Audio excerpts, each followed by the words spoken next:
Hello बच्चों, नमस्ते। आज हम पढ़ेंगे आपका 13वां पाठ, जिसका नाम है महावीर प्रसाद द्विवेदी और इनके द्वारा लिखा गया निबंध है स्त्री शिक्षा के विरोधी कुतर्कों का खंडन। पहले हम देखते हैं महावीर प्रसाद द्विवेदी जी के बारे में। उनका जन्म उत्तर प्रदेश के रायबरेली जिले के दौलतपुर ग्राम में 1864 में हुआ। इनके पिता का नाम पंडित राम सहाय दुबे था, जो कान्यकुब्ज ब्राह्मण थे। पारिवारिक आर्थिक स्थिति अच्छी न होने के कारण स्कूली शिक्षा पूर्ण करके उन्होंने रेलवे में नौकरी कर ली, लेकिन स्वाभिमानी स्वभाव के धनी द्विवेदी जी ने कुछ समय पश्चात ही रेलवे से इस्तीफा दे दिया। आप सन 1903 से 1920 तक सरस्वती पत्रिका के संपादन से जुड़े रहे। सन 1938 में महावीर प्रसाद द्विवेदी का निधन हो गया। महावीर प्रसाद द्विवेदी प्रखर व्यक्तित्व एवं बहुमुखी प्रतिभा के धनी साहित्यकार थे। द्विवेदी जी कवि, समालोचक, निबंधकार, संपादक, भाषा वैज्ञानिक, इतिहासकार, अर्थशास्त्री आदि विविध रूपों में उभरकर सामने आए। आपने 1903 से 1920 तक सरस्वती के संपादक रहते हुए हिंदी व्याकरण एवं वर्तनी के नियम स्थिर करके हिंदी गद्य की भाषा का परिष्कार किया। द्विवेदी जी ने अपने समकालीन कवियों एवं लेखकों का साहित्य रचना में मार्गदर्शन किया। इसी कारण आधुनिक हिंदी साहित्य के सुधारकार के रूप में द्विवेदी युग को जाना जाता है और महावीर प्रसाद द्विवेदी की समयावधि को द्विवेदी युग का नाम दिया जाता है। इनके प्रयासों से ही खड़ी बोली काव्य की भाषा के रूप में प्रतिष्ठित हुई। द्विवेदी जी ने भारतीय जाति परंपरा का समालोचनात्मक दृष्टि से गहन अध्ययन किया एवं प्रासंगिक विवेक सम्मत परंपराओं का समर्थन कर रूढ़ियों का विरोध किया। इनके लेखन में सरलता, सुबोधता एवं परिनिष्ठता के गुण झलकते हैं। अब देखते हैं इनकी रचनाओं के बारे में। इनकी मौलिक रचनाएं हैं काव्य मंजूषा, सुमन, अबला, अबला विलाप, कान्यकुब्ज, कविता कलाप, ये उनके काव्य संग्रह हैं। गद्य के रूप में उन्होंने अद्भुतालाप, संपत्ति शास्त्र, महिला मोद,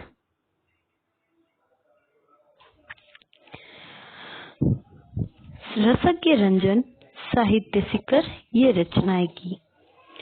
इन्होंने अनुदित रचनाएं भी लिखी है। अनुदित रचनाओं का अर्थ होता है अनुवाद के द्वारा।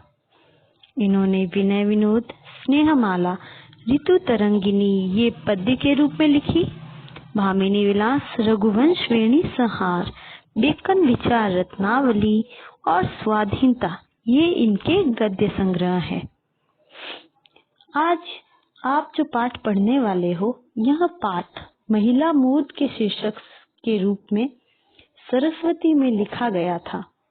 इसे सितंबर 1914 में सरस्वती की पत्रिका में पढ़े लिखों का पांडित्य के रूप में प्रकाशित किया गया था। अब हम आगे इसके पाठ को देखेंगे। पाठ का नाम है स्त्री शिक्षा के विरोधी कुतर्कों का खंडन। बड़े शोक की बात है। शोक का अर्थ है दुख की बात है। आजकल भी ऐसे लोग विद्यमान है मतलब उपस्थित है, जो स्त्रियों को पढ़ाना उनके और गृह सुख का नाश का कारण समझते हैं। और लोग भी ऐसे वैसे नहीं, सुशिक्षित लोग, ऐसे लोग जिन्होंने बड़े बड़े स्कूलों और शायद कॉलेजों में भी शिक्षा पाई है, जो धर्मशास्त्र और संस्कृत के ग्रंथ से परिचय रखते हैं और जिनका पेशा कुशिक्षितों को शिक्षित बनाना, कुमार्गगामियों को सुमार्गगामी यानी कि गलत रास्ते पर जाने वाले, कुमार्गगामी क्या होते हैं? कुमार्ग यानी गलत रास्ता, गामी यानी जाने वाले, गलत रास्ते जाने वालों को सुमार्गगामी सही मार्ग पर लेकर जाते हैं और अधार्मिकों को धर्म तत्व समझाना है। यानी कि ऐसे लोग जो बहुत बड़ी बड़ी शिक्षा प्राप्त किए हुए हैं, गलत काम करने वालों को सही मार्ग पर ले आते हैं, ऐसे लोग भी क्या कह रहे हैं कि स्त्रियों को नहीं पढ़ाना चाहिए। अब आगे देखिए, वे कहते हैं, उनकी दलीलें सुन लीजिए। पहली दलील है, पुराने संस्कृत कवियों के नाटकों में कुलीन स्त्रियों से अपढ़ों की भाषा में बात कराई गई है। इससे प्रमाणित है कि इस देश में स्त्रियों को पढ़ने की चाल न थी, होती तो इतिहास पुराण आदि में उनको पढ़ाने की नियमबद्ध प्रणाली जरूर लिखी मिलती। स्त्रियों को पढ़ाने से अनर्थ होते हैं। शकुंतला इतना कम पढ़ी लिखी थी कि गवारों की भाषा में मुश्किल से एक छोटा सा श्लोक वह लिख सकती थी। इस पर भी उसकी इस इतनी कम शिक्षा ने भी अनर्थ कर डाला। शकुंतला ने जो कटु वाक्य दुष्यंत को कहे, वह इस पढ़ाई का ही दुष्परिणाम था। अब देखो बच्चों, पहला उनका तर्क क्या है कि जो संस्कृत कवि थे, उन्होंने अपने नाटकों में जो स्त्रियां थी उनको अपढ़ों की भाषा में बात कराई है। तो मैं आपको बता देती हूँ कि संस्कृत कवियों, अब इस तर्क की ये बात है कि अगर लड़कियाँ या महिलाएं संस्कृत में बात करती हैं तो वो पढ़ी लिखी है, अगर वे हिंदी में बात कर लेती हैं तो वो अनपढ़ है। अपढ़ो यानी कि अनपढ़ की भाषा। यह है इनका पहला तर्क। दूसरा तर्क है शकुंतला का। आपने दुष्यंत और शकुंतला की कहानी सुनी है? नहीं सुनी? तो चलिए मैं सुनाती हूँ आपको। दुष्यंत एक राजा थे जो एक बार शिकार करने के लिए गए। शिकार करने गए, वहाँ पर उन्हें शकुंतला नाम की एक महिला मिली। उसके साथ उन्होंने गंधर्व विवाह किया। फिर एक श्राप के कारण वो उसे भूल गए। तो ये है शकुंतला की कहानी। तो शकुंतला ने दुष्यंत को बुरे शब्द कहे थे, कटु वाक्य यानी बुरे शब्द कहे थे। तो दूसरा तर्क लोग ये देते हैं कि शकुंतला ने बुरी बात इसलिए कही क्योंकि वो पढ़ी लिखी थी। अब तीसरा देखते हैं। जिस भाषा में शकुंतला ने श्लोक रचा था वह अपढ़ों की भाषा थी। अतएव नागरिकों की भाषा से तो दूर अपढ़ गवारों की भी भाषा पढ़ाना स्त्रियों को बर्बाद करना। तो इस तरह से ये 3 तर्क दिए गए हैं। 3 तर्कों में 3 बातें हैं। पहली ये कि भाई नाटक में स्त्रियों को अपढ़ों की भाषा दी गई है, यानी कि उनको अनपढ़ रखा जाता था। दूसरा तर्क ये है कि शकुंतला ने दुष्यंत को कटु वाक्य कहे थे, तो हमें स्त्रियों को नहीं पढ़ाना है। तीसरा ये कहते हैं कि पढ़ो लिखो की भाषा तो छोड़ो, लड़कियों को तो अनपढ़ की भाषा भी नहीं सिखानी चाहिए, वो भी उनके लिए क्या है, अहितकर है। इस तरह की दलीलों का सबसे अधिक प्रभावशाली उत्तर उपेक्षा ही है, यानी कि ध्यान न देना। लोग उपेक्षा करना चाहते हैं, किसकी? लड़कियों की। उन्हें ऐसा लगता है कि स्त्रियों की उपेक्षा की जानी चाहिए, इसीलिए उन्हें नहीं पढ़ाया जाता। तथापि हम 2-4 बातें लिखे देते हैं। कहते हैं आगे वो महावीर प्रसाद जी कि फिर भी मैं आपको 2-4 बातें बताता हूँ। नाटकों में स्त्रियों का प्राकृत बोलना उनके अपढ़ होने का प्रमाण नहीं है। बच्चों, आज जिस तरह से हमारे देश में हिंदी बोली जाती है, पहले उस समय यानी कि पुरातन काल में प्राकृत भाषा बोली जाती थी। यानी प्राकृत बोलना अनपढ़ होने का अर्थ नहीं है। आज अगर हमें अंग्रेजी नहीं आती तो क्या हम अनपढ़ हैं? नहीं, हिंदी बोलचाल की भाषा है। उसी प्रकार उस समय बोलचाल की भाषा प्राकृत थी। अगर लड़कियां प्राकृत बोलती है तो इसका अर्थ ये हरगिज़ नहीं है कि वो पढ़ी लिखी नहीं है। अधिक से अधिक इतना ही कहा जा सकता है कि वो संस्कृत बोलना न सकती थी।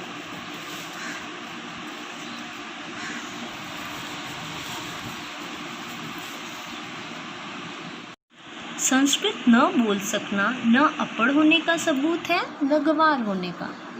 अच्छा, तो उत्तर रामचरितमानस में ऋषियों की वेदांतवादिनी पत्नियां कौन सी भाषा बोलती थी? उनकी संस्कृत क्या कोई गंवारी संस्कृत थी? भवभूति और कालिदास आदि के नाटक जिस जमाने के हैं, उस जमाने में शिक्षितों का समस्त समुदाय संस्कृत ही बोलता था। इसका प्रमाण पहले कोई दे ले तब प्राकृत बोलने वाली स्त्रियों को अपढ़ बताने का साहस करे। इसका क्या सबूत है कि उस जमाने में बोलचाल की भाषा प्राकृत न थी? सबूत तो प्राकृत के चलन के ही मिले हैं। प्राकृत यदि उस समय की प्रचलित भाषा न होती तो बौद्धों और जैनों के हजारों ग्रंथ उसमें क्यों लिखे जाते और भगवान शाक्य मुनि तथा उनके चेले प्राकृत ही में क्यों उपदेश देते? बौद्धों के त्रिपिटक रचना ग्रंथ की रचना प्राकृत में किए जाने का एकमात्र कारण यही है कि उस जमाने में प्राकृत ही सर्वसाधारण की भाषा थी। अतएव प्राकृत बोलना और लिखना अपढ़ और अशिक्षित होने का चिन्ह नहीं है। जिन पंडितों ने गाथा सप्तशती, सेतुबंध महाकाव्य और कुमारपाल चरित आदि ग्रंथ प्राकृत में बनाए हैं, वे यदि अपढ़ और गंवार थे तो हिंदी के प्रसिद्ध से भी प्रसिद्ध अखबार का संपादक इस जमाने में अपढ़ और गंवार कहा जा सकता है, क्योंकि वह अपने जमाने की प्रचलित भाषा में अखबार लिखता है। हिंदी, बांग्ला आदि भाषाएं आजकल की प्राकृत हैं। सौरसैनी, मागधी, महाराष्ट्री और पाली आदि भाषाएं उस जमाने की थी। प्राकृत पढ़कर भी उस जमाने में लोग उसी तरह सभ्य, शिक्षित और पंडित हो सकते हैं जिस तरह की हिंदी, बांग्ला, मराठी आदि भाषाएं पढ़कर इस जमाने में हम हो सकते हैं। फिर प्राकृत बोलना अनपढ़ होने का सबूत है, यह बात कैसे मानी जा सकती है? अब देखो बच्चों, इस पैसेज में आपको क्या बताया कि उस समय ये प्राकृत बोलचाल की भाषा थी। जिस तरह आज हम कह सकते हैं, अगर हम मारवाड़ी बोलते हैं, मराठी बोलते हैं, तो इसका अर्थ ये नहीं है कि हम अनपढ़ हैं। ज़रूरी तो नहीं कि हम शुद्ध हिंदी ही बोले या फिर शुद्ध अंग्रेजी ही बोले। इस तरह तो जो अंग्रेजी बोलने वाले हैं वो हिंदी बोलने वालों को अनपढ़ मानेंगे।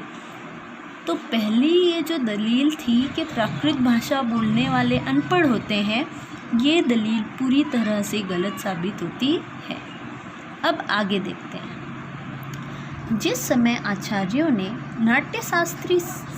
नाट्यशास्त्र संबंधी नियम बनाए थे, उस समय सर्वसाधारण की भाषा संस्कृत न थी। चुने हुए लोग ही संस्कृत बोल सकते थे।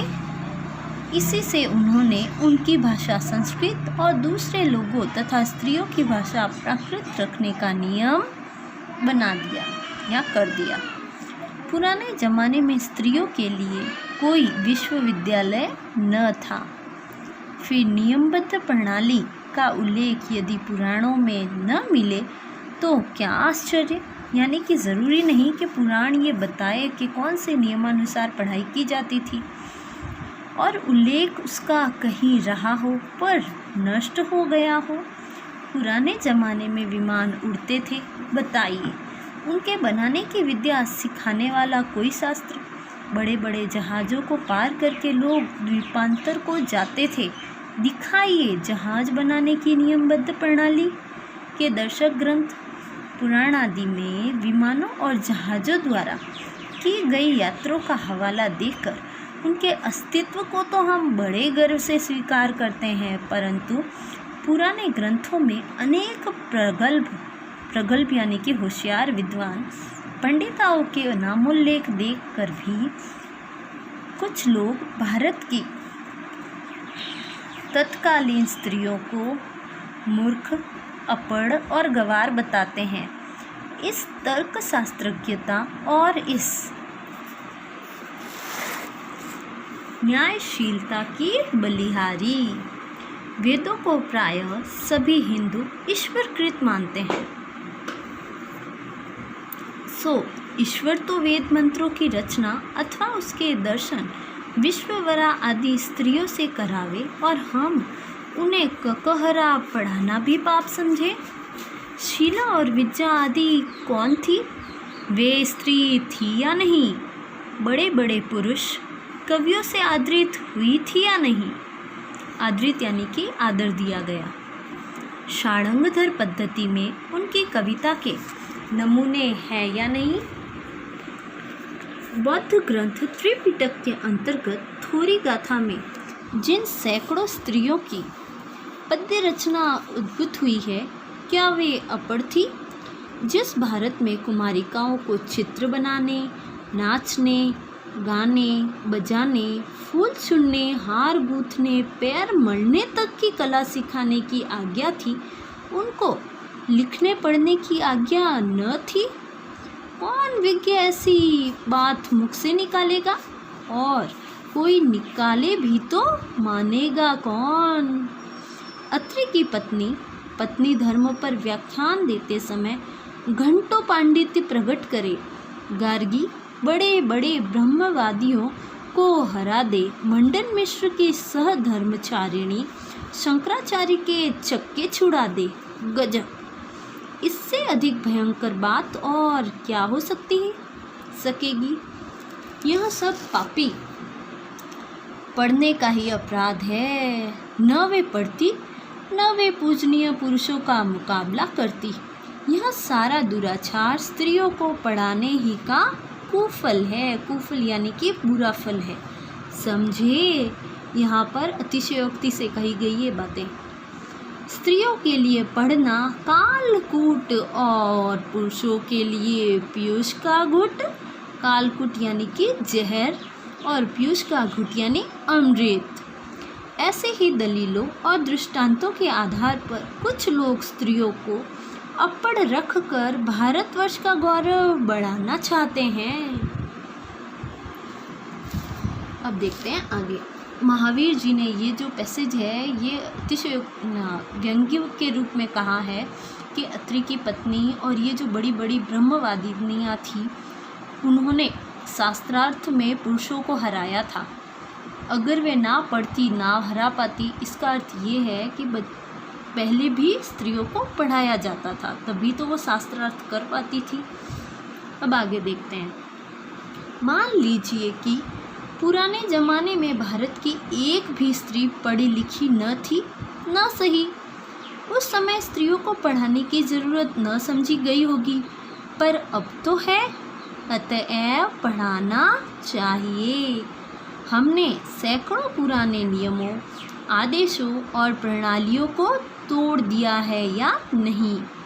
तो चलिए स्त्रियों को अपढ़ रखने की इस पुरानी चाल को भी तोड़ दे।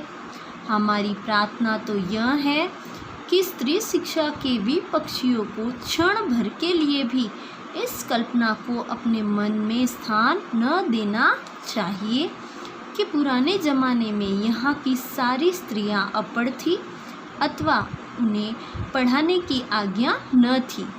जो लोग पुराणों में पढ़ी लिखी स्त्रियों के हवाले मांगते हैं, उन्हें श्रीमद् भागवत 10वें स्कंध के उत्तरार्ध के 53वें अध्याय को पढ़ना चाहिए। उसमें रुक्मणी हरण की कथा है। रुक्मणी ने एक लंबा चौड़ा पत्र एकांत में लिखकर एक ब्राह्मण के हाथ श्री कृष्ण को भेजा था। वह तो प्राकृत में न था, उसके प्राकृत में होने का उल्लेख भागवत में तो नहीं है। उसमें रुक्मणी ने जो पांडित्य दिखाया है वह उसके अपढ़ और अल्पज्ञ होने तथा अथवा गवारपन का सूचक नहीं। पुराने ढंग के पक्के सनातन धर्मावलंबियों की दृष्टि में तो नाटक की अपेक्षा भागवत का महत्व बहुत ही अधिक होना चाहिए। इस दशा में यदि उनमें से कोई यह कहे कि सभी प्राक्कालीन स्त्रियां अपढ़ होती थी तो उसकी बात पर विश्वास करने की ज़रूरत नहीं। भागवत की बात यदि पुराणकार या कवि की कल्पना मानी जाए तो नाटकों की बात उससे भी गई बीती समझी जानी चाहिए। स्त्रियों का किया हुआ अनर्थ यदि पढ़ाने ही का परिणाम है तो पुरुषों का किया हुआ अनर्थ भी उनकी विद्या और शिक्षा ही का परिणाम समझना चाहिए। अब देखो बच्चों, ये जो पैसेज आपने पढ़ा इसमें उन्होंने क्या बताया कि चलो पहले लड़कियां नहीं पढ़ी होगी लेकिन आज तो पढ़ाओ। फिर वे कहते हैं रुक्मणी हरण की कथा के बारे में जो श्रीमद् भागवत में लिखी गई। इसमें रुक्मणी ने जो पत्र लिखा था उसमें अपना पांडित्य भी दिखाया था, यानी कि संस्कृत भाषा में लिखा गया एक बहुत ही अच्छा पत्र था। इसका अर्थ ये है कि उस समय भी पढ़ाया जाता था। आगे वे कहते हैं अगर स्त्रियों को पढ़ाने से अनर्थ होता है तो पुरुषों को पढ़ाने से भी होता ही होगा, और अगर कोई बुरा काम किया जाता है तो उसको भी पुरुष की पढ़ाई में डाल दिया जाए, उसको भी न पढ़ाया जाए। क्यों आप स्त्रियों के साथ ये व्यवहार कर रहे हो? अगर कोई बुरी घटना घट जाती है तो उसके लिए सभी स्त्रियों को दोष देना ठीक नहीं है। नर हत्या करना, डाके डालना, चोरियां करना, घूस लेना, ये सब यदि पढ़ने लिखने ही का परिणाम है तो ये सारे कॉलेज, स्कूल और पाठशालाएं बंद हो जानी चाहिए। परंतु विक्षिप्तों, बात व्यतीत हो और ग्रहग्रस्तों के सिवा ऐसी दलील पेश करने वाले बहुत ही कम मिलेंगे। शकुंतला ने दुष्यंत को कटु वाक्य कहकर कौन सी अस्वाभाविकता दिखाई? यहाँ लेखक कह रहा है कि उसने गलत क्या किया। क्या वह यह कहती आर्यपुत्र शाबाश, बड़ा अच्छा काम किया कि मेरे साथ गंधर्व विवाह करके मुकर गए, यानी कि मुकर गए कि मैंने शादी कभी की नहीं थी। नीति, न्याय, सदाचार और धर्म की आप प्रत्यक्ष मूर्ति हैं। पत्नी पर घोर से घोर अत्याचार करके जो उससे ऐसी आशा रखते हैं वे मनुष्य स्वभाव का किंचित भी ज्ञान नहीं रखते। सीता से अधिक साध्वी स्त्री नहीं सुनी गई। जिस कवि ने शकुंतला नाटक में अपमानित हुई शकुंतला से दुष्यंत के विषय में दुर्वाक्य कहराया, उसी ने परित्यक्त होने पर सीता से रामचंद्र के विषय में क्या कहाया है सुनिए। ये जो 4 पंक्तियां हैं ये सीता जी ने रामचंद्र जी के बारे में कही हैं। वाच्य सत्वया मद्वचनात् स राजा वह्यो विशुद्धामति यत् समक्षम माम लोकवाद श्रवणादहासि श्रुतस्य तात्विक सदृश कुलस्य। लक्ष्मण, जरा उस राजा से कह देना कि मैंने तो तुम्हारी आँख के सामने आग में कूदकर अपनी विशुद्धता साबित कर दी थी। यहाँ पर इसका अर्थ समझे। इसी का अर्थ यहाँ पे स्पष्ट किया गया है कि राजा उस राजा से कह देना कि मैंने तो अपनी शुद्धता, विशुद्धमति यानी कि शुद्धता को सबके सामने समक्ष आग में साबित कर दिया था। महालोकवाद, और उसने लोगों के मुंह से श्रवणादहासी यानी सुनकर, मिथ्यावादों को सुनकर सदृश कुलस्य मुझे त्याग दिया, तत्वीय यानी त्याग दिया। तो यह क्या उसके कुल को शोभा देता है? देखिए इसका अर्थ क्या है। वो लक्ष्मण से कहती है कि उस राजा से कह देना कि मैंने तो अपनी शुद्धता सबके समक्ष प्रस्तुत कर दी थी आग के सामने, लेकिन उसने लोगों की बात को सुनकर, मिथ्या बात को सुनकर मुझे त्याग दिया। क्या ये उसके कुल को शोभा देता है? अब देखिए ये है हिंदी भावार्थ जो लेखक ने लिखा। लक्ष्मण, जरा उस राजा से कह देना कि मैंने तो तुम्हारे आँख के सामने ही आग में कूदकर अपनी शुद्धता साबित कर दी थी। जिस भर भी लोगों के मुख से निकला मिथ्यावाद सुनकर ही तुमने मुझे छोड़ दिया। क्या यह बात तुम्हारे कुल के अनुरूप है, अथवा क्या यह तुम्हारी विद्वता या महत्ता को शोभा देने वाली है? सीता का यह संदेश कटु नहीं तो क्या मीठा है? राजा मात्र कहकर उनके पास अपना संदेशा भेजा। यह उक्ति न किसी गवार स्त्री की है, परंतु महाब्रह्मज्ञानी राजा जनक की लड़की और मनवादी महर्षियों के धर्मशास्त्रों का ज्ञान रखने वाली रानी की है। नृपस्य वर्णाश्रम पालनम यत स एव धर्मा मनुना प्रणीतः।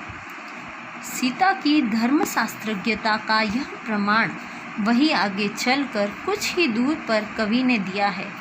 सीता परित्याग के कारण वाल्मीकि के समान शांत, नीतिज्ञ और क्षमाशील तपस्वी तक ने अस्त्येव मन्युर भरात ग्रजे में कहकर रामचंद्र पर क्रोध प्रकट किया। अतएव शकुंतला की तरह अपने परित्याग को अन्याय समझने वाली सीता का रामचंद्र के विषय में कटु वाक्य कहना सर्वथा स्वाभाविक है, यानी कि स्वभाव के अनुकूल है। न यह पढ़ने लिखने का परिणाम है, न गवारपन का, न अकुलीनता का।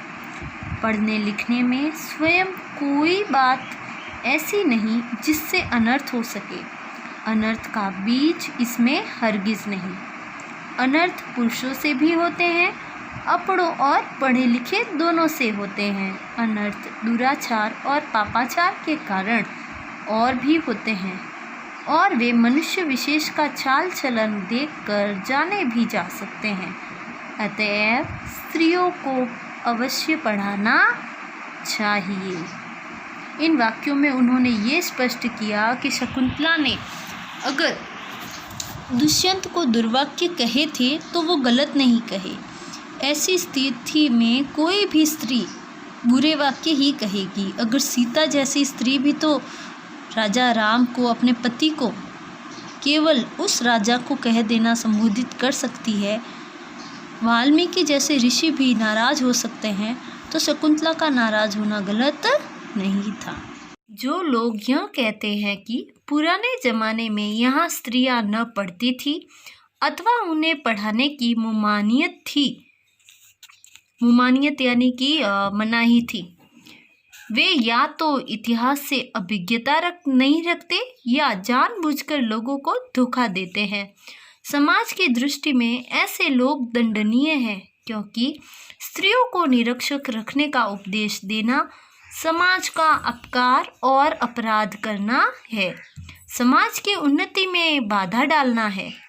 शिक्षा बहुत व्यापक शब्द है, उसमें सीखने योग्य अनेक विषयों का समावेश हो सकता है।